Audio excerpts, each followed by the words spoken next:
if we add the 8%, because that's what was proposed, if we add the 8% to the current 15% that we have, it's going to take us to 23%. And that will put us apart with countries like Zimbabwe. We would even overtake Zimbabwe. Zimbabwe is 22% and will be 23%.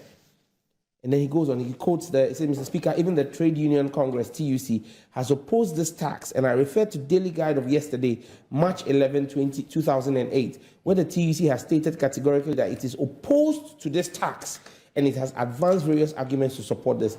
He referenced the TUC's opposition. His position was very simple. You don't bring in a tax at 8%. That was going to raise the cost of internet penetration at the time. So when they go around and say, I challenge Okoboy, I challenge all of them to show me video or show me any clipping of President Mahama stating that he was opposed to the CST, for which reason they will say that he cannot be trusted. Here we have a video of President Mahama saying he would abolish the e-levy. That you can hold him to. They should not mistake President Mahama for President Akuffö Addö. They're two different people, two different characters. One, you can trust. The other, you cannot. Oko says President Mahama misquoted President Akuffö Addö. He didn't give sources, and that in politics. Well, maybe the NPP practices politics of deception, where you stand on platforms and promise things you know you cannot fulfill. That's not the NDC way. And that's why I've always said the NDC and the NPP are not the same. And Oko has just made that point for me here, where he suggests that as politicians, we make promises. Well, that's not the NDC. When the NDC made a promise of one-time premium and we got into office and we realized the difficulty with it, we were humble enough to come back and apologize for it and say, we can't pull this off. That's not the NPP. That's the NDC. Now, let me read what President Mahama said in his speech, verbatim, about President Akuffö Addö. He said the NPP government came into office in January 2017 on the back of mouth-watering promises of almost instant transformation of our country amidst countless slogans. President Akuffö Addö did promise to change Ghana in 18 months if voted for. Yes, he promised to turn around the fortunes of Ghana and create opportunities for all and take care of everyone in 18 months. Are you saying President Akuffö Addö didn't say this? Now, let me refresh your memory. On the from Kasapa FM Online, republished by Ghana Web, on the 23rd of November 2016, barely 14 days to the election of 2016. This is it. Headline: I will change Ghana in 18 months if you vote for me, Akuffö Addö. Now, I'm going to give you the quotes. Quotes, not the story, the quotes. I am promising you that within 18 months of a new government of the NPP under my leadership, the face of our country, Ghana, is going to change. We're going to get out of stagnation and backwardness and move our country onto the path of progress and prosperity. We can do it. We, the Ghanaian people, have the capacity to change the circumstances of our lives. This new Ghana will be a Ghana with opportunities for all and where everybody is taken care of. We will have a society that is caring and compassionate and expresses solidarity.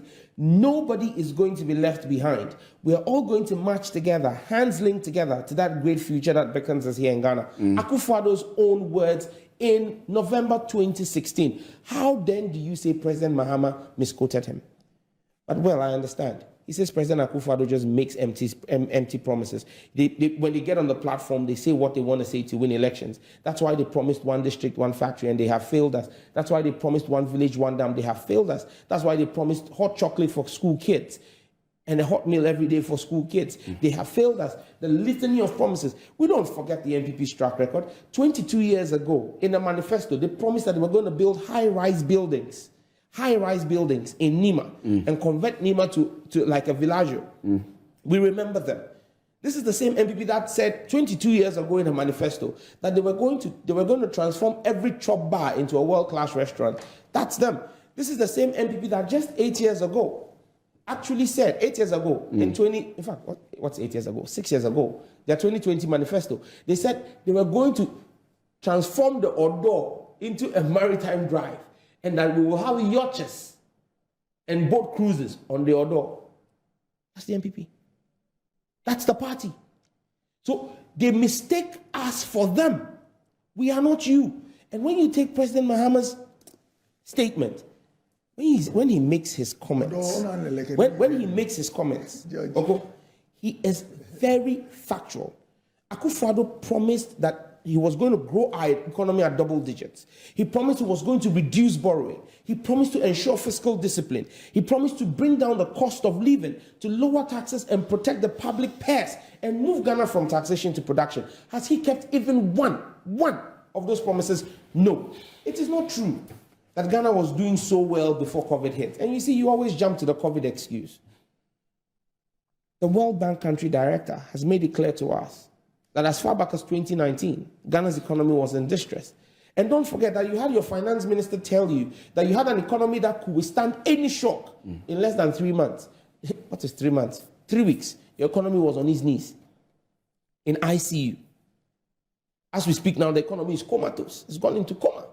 It is not responding to defibrillators and all kinds of stimulus that we are giving to it. It is not responding. The economy is in coma. This is an economy that was supposed to be resilient.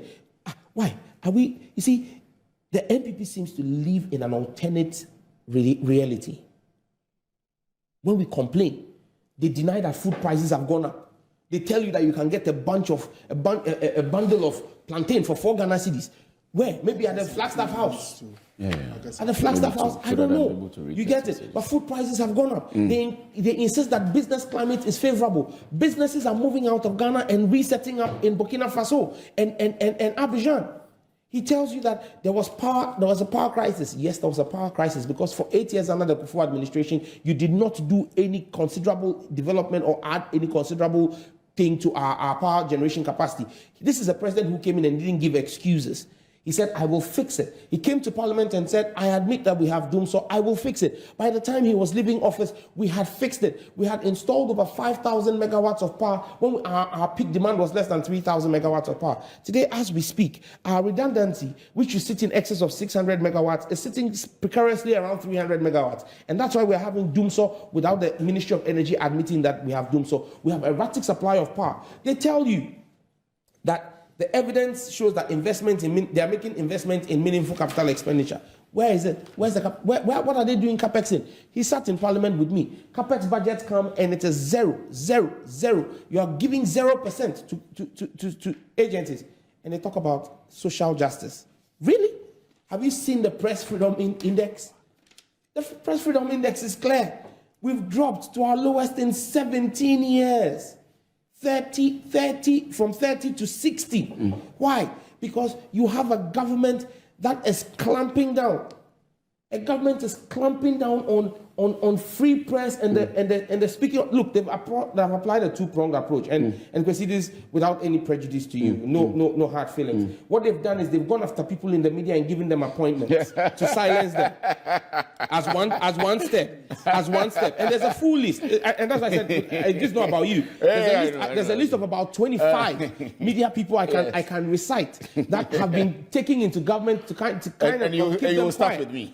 No, because you're sitting here, I didn't want you to feel like it's about you. But then that's one approach. The other approach is where they go after the editors of the media houses and the owners of the media houses and use the intimidatory powers of state to change editorial policy. And right now, editors are telling journalists, be careful how you speak. When this report came out, we're seeing stories. Journalists are owning up. Yes. Journalists are owning up and saying that, look, you've seen Class P, the La Russell Oklu, who is an award-winning journalist from the Daily Graphic, say how the Daily Graphic sold her out and decided to leave her to her own whims and caprices when she was attacked by state entities. You've seen, what's his name, Komla Kluche of TV3, and how he was hounded out. Manasseh Azuri has written, and it is shocking that the venerable Madame Elizabeth Ohene will come and say she doesn't know about Latif. Latif, who was brutalized by the police and today has a chip embedded in his skull to allow him get sensations